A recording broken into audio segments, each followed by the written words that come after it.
सबसे पहले अपने गुरुदेव के चरणों में प्रणाम करती हूँ। माता गौरा के चरणों में प्रणाम करती हूँ।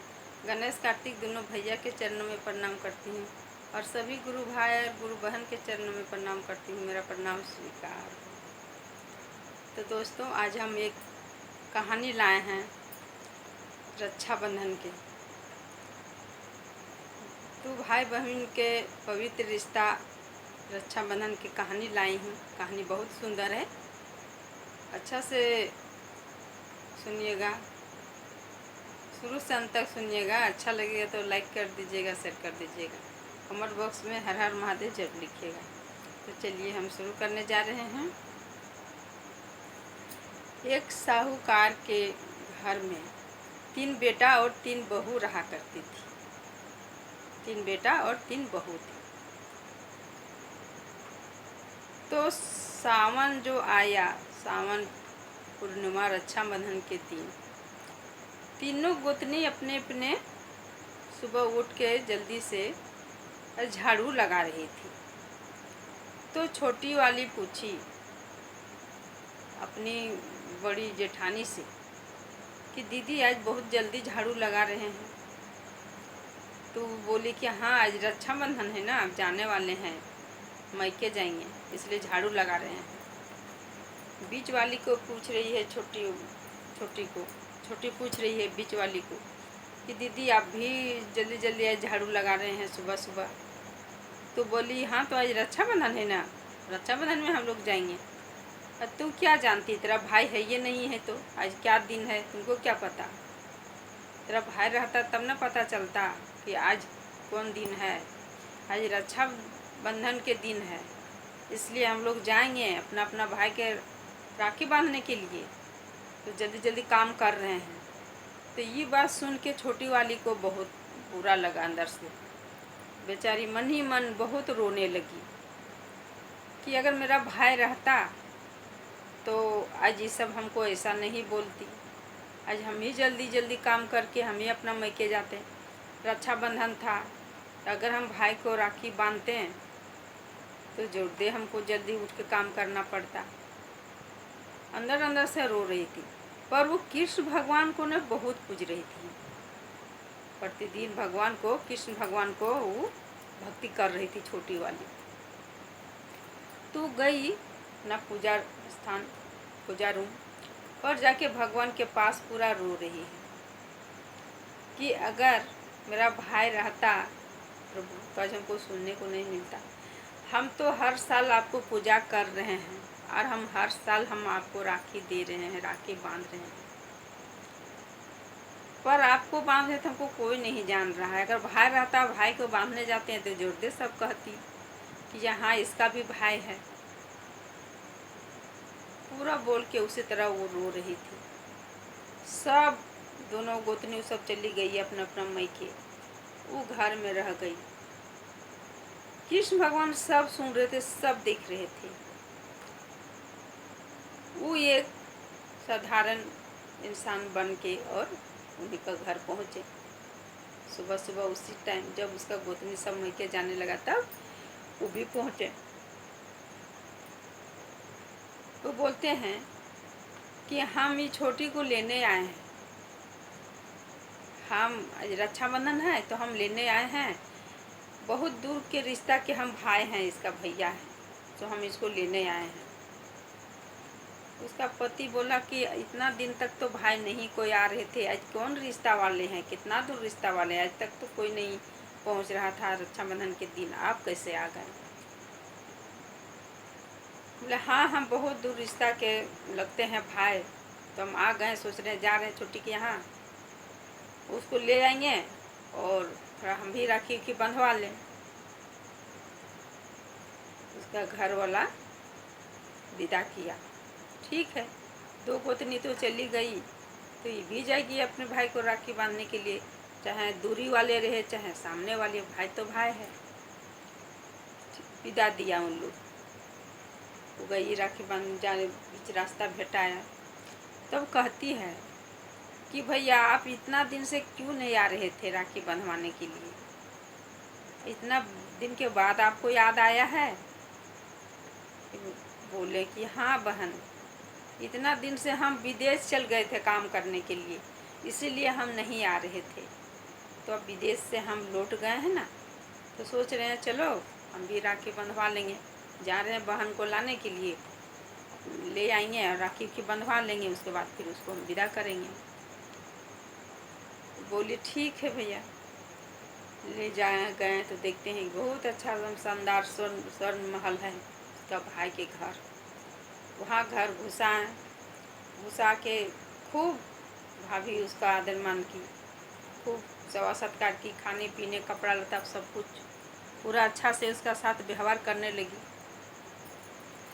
उसके बाद दूसरे ही दिन में उसका पति बोले कि वो भाई के राखी बांधने के लिए गई है, तो जा रहे हैं हम, अब उसको ले आएंगे अपने घर। ले आन करके लाने के लिए वो चले गए। देखते हैं कि बहुत शानदार घर है, एकदम सोना के स्वर्ण महल है।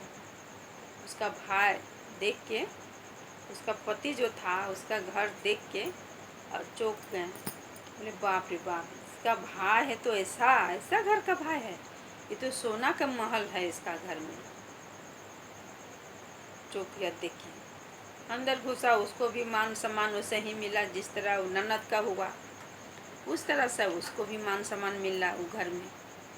जब विदा करने लगा उन लोग, तो उसका भाभी पूरे सोना चांदी हीरा मोती अनाज वगैरह खूब हर भंडार दे के और विदा करने लगी कि जितना यहाँ है, जो कुछ है सोना चांदी हीरा मोती जो कुछ है हम आपको दे रहे हैं दान। उसका भाभी उतना सब दे ऊ के और उसको भेजी। जब कुछ दूर गए उन लोग पति पत्नी, तो उसका पति बोले कि हम अपना कुर्ता भूल गए हैं, तो हम जा रहे हैं लाने के लिए, तो यहीं ठहरो, हम अपना कुर्ता भूले हैं तो जा रहे हैं लाने के लिए, ले आएंगे उसके बाद फिर चलेंगे। उसका पत्नी बोली कि देखिए ऐसे भी आपको कुर्ता फटा हुआ था, तो छोड़ दीजिए ना, क्यों लाने के लिए जा रहे हैं, अभी फिर घूम के जाइएगा लाने के लिए, फिर आइएगा तो हम लोग घर जाने में अंधेरा हो जाएगा, छोड़ दीजिए कुर्ता। उसका पति बोले नहीं, क्यों छोड़ेंगे, जा रहे हैं ले आ रहे हैं, नहीं छोड़ेंगे, आज हो गया ना, जा रहे हैं ले आ रहे हैं, नहीं अंधेरा होगा। और वहाँ जाके देखते थे वो पीपल का पेड़, बहुत बड़ा विशाल पेड़, पुराना पेड़ है, जहाँ की उनका महल था, उस जगह में देखते हैं तो बहुत बड़ा पीपल का पेड़ है, और वही पेड़ के पास उसका कुर्ता टंगा हुआ है। तो जाके देखते हैं तो घर तो यहाँ है नहीं, पर पेड़ में मेरा कुर्ता टंगा हुआ है। तो देखें तो इनको लगा खरा कि ऐसा क्यों भाई, मेरा कुर्ता घर में था तो पेड़ के बाहर में क्यों टंगा गया, यानी कि हम इन लोग इनका सामने हम कुछ भी नहीं है, मेरा कपड़ा का इज्जत नहीं मिला, यहाँ लाके टांग दिए हैं। इस तरह के उनको लगा, और पत्नी को भी बुला के और दिखाने लगी कि देखो जो तुम भाई कहती है ना कि मेरा भैया है, बहुत अच्छे हैं, बहुत सारा धन दौलत दे के भेज रहे हैं, वो तेरा भैया देखो हमको कितना बेइज्जती किया, कि मेरा कपड़ा था तो कपड़ा मेरा बाहर पेड़ में टंगा हुआ है, घर में रहता तो क्या होता, टंगा हुआ है बाहर पेड़ में टंगा हुआ है। और अपना पत्नी को चाटा मारने के लिए हाथ उठाएं, जैसे हाथ उठाएं कि भगवान कृष्ण भगवान वही पेड़ से अवतार हो गए, और बोले कि हाथ नहीं उठा सकता है मेरी बहन पर, मेरी बहन है, ये आज से नहीं, ये बहुत दिन से हमको ये मानी है भाई, और हर साल हमको राखी बांधी है, ये मेरा बहन है, इसको कभी हाथ नहीं छोड़ सकते हैं। आप कौन है हाथ छोड़ने के लिए, आप लोग तो इसको इतना बुरा भला बोल रहे थे, क्या कमी हुआ है आपको, इतना दे के भेजे हैं फिर भी आप हाथ छोड़ रहे हैं। आज के बाद कभी इसका पर हाथ नहीं छोड़िएगा। तो उसका पति पैर के में उनका भगवान के चरणों में गिर गए और माफ़ी मांगने लगे कि प्रभु हमको माफ़ कर दीजिए, हम नहीं समझ पाए कि आप साक्षात भगवान मेरे पत्नी को लाने के लिए गए और लाएं और राखी अपना हाथ में बंधवाएं। हम तो धन्य हो गए प्रभु, धन्य हो गए, माफ़ करिएगा, हम आज से हम इसको कुछ नहीं बोलेंगे। मेरी पत्नी है जो इतना दिन तक आपको पूज रही थी, वो मेरी पत्नी है और मेरी पत्नी की वजह से आज हम आपको दर्शन किए प्रभु, माफ़ कर दीजिएगा। भगवान माफ़ी किए। फिर दोनों पति पत्नी अपने घर आए, घर में अपनी खुशी से रहने लगे और भगवान कृष्ण को वो हमेशा के लिए वो भगवान को भाई मान रहे थे और मानते रह गए। तो दोस्तों, आज का कहानी मेरा यही रहता है, भगवान कृष्ण के चरणों में रखती हूँ और समाप्त करती हूँ। अगर आप लोग को ये वाला कहानी सुन के अच्छा लगा होगा, लाइक कर दीजिएगा, शेयर कर दीजिएगा। दोस्तों देखिए, कोई किसी का जो नहीं रहता है ना, वो ऊपर वाला ज़रूर रहता है, इसलिए किसी को कभी बुरा भला नहीं बोलना चाहिए कि ये चीज़ नहीं है तुम कहाँ पाओगी। उनको ऊपर वाला रहता है सब करने के लिए। जिसका पिता नहीं रहता है तो पिता बन के आ जाते हैं हेल्प करने के लिए। जिसका माँ नहीं रहती तो माँ बन के माता रानी आ जाती है। कभी किसी को कमी नहीं होने देते। बस मन श्रद्धा रखिए, विश्वास रखिए, भरोसा रखिए, सब पूरा रहता है, सब पूरा भगवान करते हैं। इसलिए कभी किसी को कुछ बोलना नहीं चाहिए। तो चलिए, आज का मेरा यही रहता है। सब मिलके बोलिए हर हर महादेव, माता पार्वती की जय।